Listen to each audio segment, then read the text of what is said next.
C'est notre tout dernier invité, Paul Chamala, qui vient parler de la part du parti politique Alliance pour l'amour du Congo, qui a renouvelé il n'y a pas longtemps son engagement à l'union sacrée de la nation. Pourquoi cela? Il va nous répondre. Bonsoir Paul, bienvenue à vous. Bonsoir cher Gaëtan, c'est un grand plaisir pour moi de me retrouver encore là, sur ces plateaux de Télé 50. Alors, l'union sacrée de la nation comme bateau semble s'échouer peu à peu. Mais pourquoi vous allez renouveler votre engagement à cette plateforme alors que son avenir est incertain de plus en plus?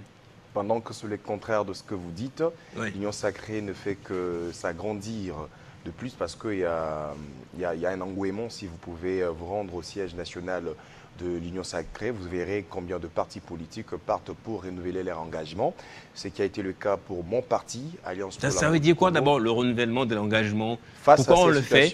Ce n'est pas pour justement un timing politique? Non, non, non. Vous avez vu que depuis un moment, la RDC est agressée et il y a beaucoup de gens qui faisaient semblant qu'il était ni chaud ni froid. Et il est maintenant important que tout le monde se définisse. En tout cas, voilà pourquoi ces renouvellements-là. Et nous, Alliance pour l'amour du Congo, parti cher à Madame Christine Feza-Motema, la PCA de la Sokimo, nous avons emboîté les pas, ça veut dire nous sommes allés depuis le mercredi renouveler notre engagement. Nous avons signé une fois de plus cette charte de l'Union sacrée, parce qu'il faut même dire, sur la liste, nous sommes le premier parti, même nous sommes le parti numéro 1, justement à être visible sur la liste de ces différents partis politiques. Il y a maintenant un acte de réengagement qui a été lancé au sein de l'Union sacrée de la nation. Des réengagements. C'est pour quel but en fait? Pourquoi doit-on se réengager en ce moment-ci alors qu'on attend un nouveau gouvernement? Ce n'est peut-être pas une récupération des consultations politiques. Bon, c'est-à-dire ceux qui n'ont pas été consultés, ils cherchent un recours là-bas à l'Union sacrée de la nation. En fait, le sujet est un tout petit peu perplexe dans le sens où, très cher Gaëtan, vous allez voir que d'abord, c'est dû à cette situation. Vous allez voir que la situation sécuritaire en RDC, dans la partie Est, c'est-à-dire le Nord et le Sud Kivu, et d'autres parties de la République, en tout cas le Rwanda nous agresse. Il y a vraiment de morts et à ces stades, il faut qu'on fasse bloc. Pour faire bloc, en tout cas, l'Union sacrée doit se définir par des personnes qui sont vraies, de partis vrais.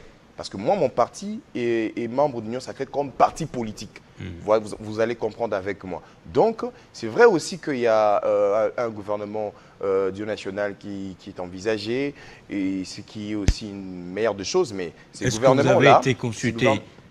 Pardon? Votre parti et votre président avaient été consultés personnellement? Nous sommes dans l'Union sacrée. Je pense que l'Union sacrée... Ce n'est pas un problème pour vous? Ce n'est pas un problème parce que déjà depuis très longtemps, on n'a pas besoin d'être consulté. Parce que depuis très longtemps, Christine Feza-Motema, la présidente du parti Alliance pour l'amour du Congo, nous avons toujours travaillé derrière le chef de l'État. Nous avons toujours accompagné... Consulté ou pas? Consulté ou pas, mais nous sommes d'abord un parti politique au sein de l'Union sacrée. Au départ... Il faut le savoir, dans tout ce dont le président dit, nous trouvons, d'une manière tout comme d'une autre, cela nous intéresse. Et nous pensons que dans cette même logique-là, nous sommes heureux de renouveler notre engagement comme parti politique au sein de l'Union sacrée. Et sur ce, voilà pourquoi la raison de ma présence, pour annoncer que le gouvernement de l'Union nationale, parce qu'ici, il n'est pas question simplement, parce que vous voyez les consultations, on a consulté plusieurs couches justement de la société. Vous allez voir qu'il y a de jeunes qu'on a consultés, il y a de politiciens qu'on a consultés, il y a la société civile, on a consulté presque tout le monde. Alors, l'objectif, c'est de mettre en place un gouvernement d'union nationale. Un gouvernement que je pense, moi, que Christine Feza-Motema, je pense, si on pensait aussi à elle, serait une de meilleures des choses, d'autant qu'elle possède des compétences et des qualités. Je vous ai parlé autrefois cette dame a travaillé même dans la décentralisation. Bon, dites-moi concrètement, vous n'avez pas été consulté, peut-être parce qu'on n'a pas vu l'utilité de vous avoir, de vous intégrer dans ce gouvernement. Je ne préfère pas que vous le dites comme ça. Ça, c'est un raisonnement assez logique, peut-être simpliste aussi à vos yeux. Mais qu'est-ce que vous avez fait entre-temps, depuis la guerre d'agression à ce jour, pour marquer votre présence, justement pour aussi satisfaire aux besoins exprimés par le chef de l'État lors de la grande rencontre avec les consortiums de l'Union sacrée des nations, leur demandant pourquoi n'avez-vous pas été sur le terrain après l'agression? Qu'est-ce que vous avez fait avant et après? Voilà, sur terrain, déjà, je vais vous dire, très cher Gaëtan, Christine Feza Motema, vous le savez, qu'elle est native de l'île Touri. Et ça veut dire que Alliance pour l'amour du Congo, c'est un grand parti dont vous allez retrouver de cadres, de membres, de militants, justement, dans toutes ces parties de la République. Alors, lorsque les Congolais sont menacés, sont massacrés, sont tués, ça veut dire d'une manière ou d'une autre, le membre, le militant, le cadre du parti Alliance pour l'amour du Congo, certains ont perdu leurs membres de famille. Ah, donc, ça veut dire qu'on ne peut pas rester bouche bée. Nous avons eu à sensibiliser les gens, nous avons à motiver les gens, nous avons, nous, aussi dénoncé d'une manière tout comme d'une autre cette agression. Et tout en s'alignant derrière cette démarche diplomatique dont le président de la République, aujourd'hui, nous félicitons. Vous allez voir, aujourd'hui même, très cher Gaëtan, si vous avez suivi l'actualité, il y a les États-Unis qui viennent de demander au Rwanda, justement, de retirer ses troupes sur le sol congolais. Donc vous allez comprendre que nous sommes, depuis cette agression, même depuis très longtemps, on a toujours été derrière le chef de l'État, on a toujours encouragé la diplomatie. Ça, c'est une option aussi unique d'accompagner le chef de l'État. Et de même aussi, nous ne cessons de dénoncer cela via de rencontres, ça veut dire des ateliers, parce que nous, ça c'est d'ailleurs notre particularité au sein du parti Alliance pour l'amour du Congo. Nous avons cette habitude d'organiser des ateliers de formation, d'encadrement, où nous sensibilisons des jeunes à avoir de l'amour que pour la patrie. Le nom même de mon parti, vous allez avec moi être d'accord. L'Alliance pour l'amour du Congo. Alors, je ne vois pas par où l'on peut rester bras croisés sans pour autant aimer la patrie, aimer le Congo et sensibiliser les jeunes, dénoncer. Ça, nous le faisons comme ça. Et nous avons toujours proposé même qu'il était important que notre armée soit vraiment équipée. Ça, le président de la République est en train de le faire. Christine Feza Motema n'a jamais manqué l'occasion justement d'en parler. Et vous allez comprendre qu'avec une armée équipée, parce que là, ça s'est fait déjà, avec une diplomatie qui réussit jusque-là, dont le président de la République essaie justement de surprendre le monde, parce que beaucoup n'y croyaient pas. Mais voilà le résultat. Donc, je pourrais dire que non. Nous avons mis la main dans la pâte depuis que cette affaire a commencé. Nous continuons à le faire. Voilà pourquoi nous avons renouvelé notre engagement au sein de l'Union sacrée, tout en signant une fois de plus cette charte de l'Union sacrée. Bon, il y a plusieurs qualificatifs justement pour qualifier le gouvernement attendu. Gouvernement de guerriers, gouvernement, je ne sais pas, d'attaquants. Vous, c'est quel gouvernement vous voulez voir être formé dans les prochains jours? Nous voulons un gouvernement pour les Congolais, un gouvernement plutôt pour les Congolais, un gouvernement qui réunit toutes les couches justement, ou encore tout le monde.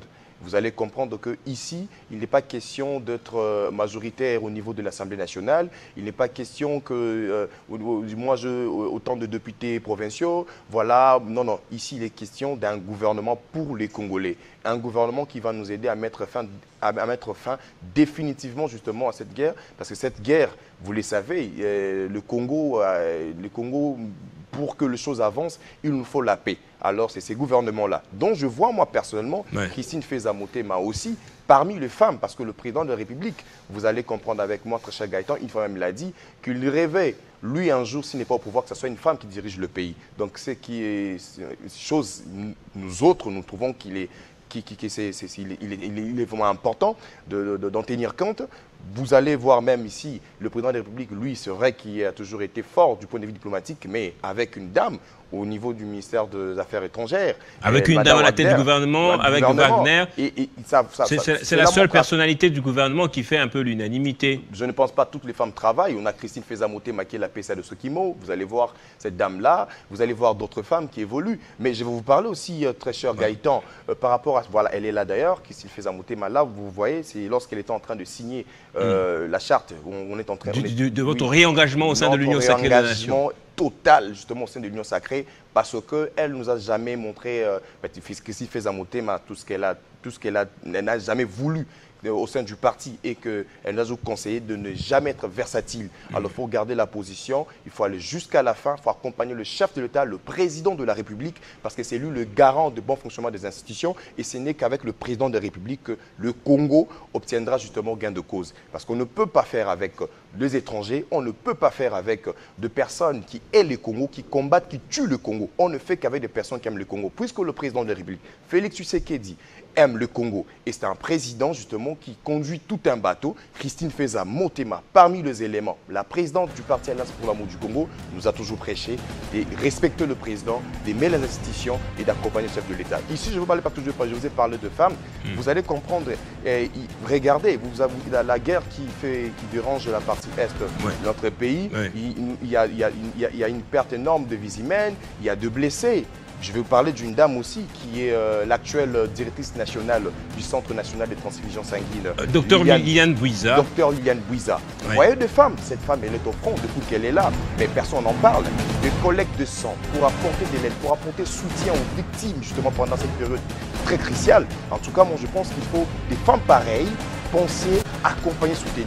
Christine Feza Motema, très cher Gaëtan, vous allez comprendre avec moi parce que le CNTS est un programme soutien du ministère de la Santé. Lorsqu'on parle du ministère de la Santé, pendant cette période de crise, le besoin en sang est tellement énorme dans cette partie de la République. Alors sachons-le qu'il y a une dame qui est au front aussi qu'il faudrait... On pourra parler peut-être plus tard de Liliane Bouiza. Ce n'est pas notre sujet principal. Terminons avec Christine Feza Motema. Ce n'est pas quelqu'un de très connu en tant que femme, mais on peut justement avoir une idée sur lui à partir de ce qu'elle fait au sein de la Sokimo. C'est quoi la situation de la Sokimo à l'heure actuelle? À l'heure actuelle, la Sokimo, vous allez comprendre que les agents sont très d'accord. Depuis que Christine Feza Motema est au niveau du conseil d'administration de cette société, justement, dont nous le savons, les agents ont toujours témoigné en faveur de cette dame, ont toujours témoigné de bonnes choses, de très bonnes initiatives. Et vous allez comprendre, un moment, c'est là, elle est bougée au sein de la Sokimo. Et il y avait un peu des tractations ici et là-bas. Mais cette dame a réussi. Elle a réussi à juguler cette crise au sein de la Sokimo. Au sein de la Sokimo. Et c'est grâce même justement à sa sagesse, justement, et que les agents ont compris que cette fois-là, il était important de regarder les choses dans un sens un peu positif. À la Sokimo, on sait qu'on y entre un peu chétif, on en sort avec des longs bons points. Il faut peut-être que j'y passe pour quelques temps. Mais je vous dis, on faire une mine. Vous serez le bienvenu d'ailleurs. Je prendrai aussi du poids. Non.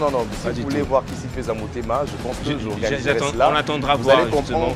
Vous-même, en tant qu'entreprise publique, on voudrait bien voir ce qui se fait, ce qui se passe à Sokimo. Pourquoi seulement que le journaliste soit invité par les entreprises minières étrangères et pourquoi pas que nos entreprises à nous ouvrent la porte aux journalistes de manière indépendante pour qu'ils fassent des enquêtes aussi. On viendra et on témoignera. On ne dira pas qu'à Sokimo, on y va pour se gouffrer le ventre seulement. On ne parle pas de la Sokimo, mais puisque vous avez abordé, moi je vous dis, d'ailleurs ça sera une opportunité de découvrir Christine Feza Motema.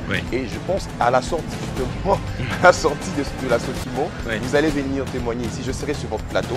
Et Paul, cette dame mérite d'être ministre. On fera une enquête indépendante en tout cas si cela nous est permis par Madame Feza, Christine Feza Motema, et qui est dans notre Motema également. Merci à vous Paul Chamala. Merci à vous aussi de nous avoir suivis. Merci à toute mon équipe à la tête de laquelle se trouvait l'un des grands réalisateurs de Télé 50, Kadi Muelo, assisté de Dédé Sonsoir, la sensologie, l'opérateur de son. Et derrière cette caméra, le grand chantre de l'éternel, Dieu merci Mukondola, qui était aujourd'hui assisté par Exaucé Le Samo, la nouvelle mariée. Bonne soirée chez vous. Le journal intervient dans quelques instants. Vous allez la suivre et à très bientôt. Vous allez nous retrouver sur Canal+. Ce n'est pas du tout une censure gouvernementale comme ça se raconte. Un petit problème technique pour que Télé 50 revienne requinquer encore davantage. Bye, à la prochaine.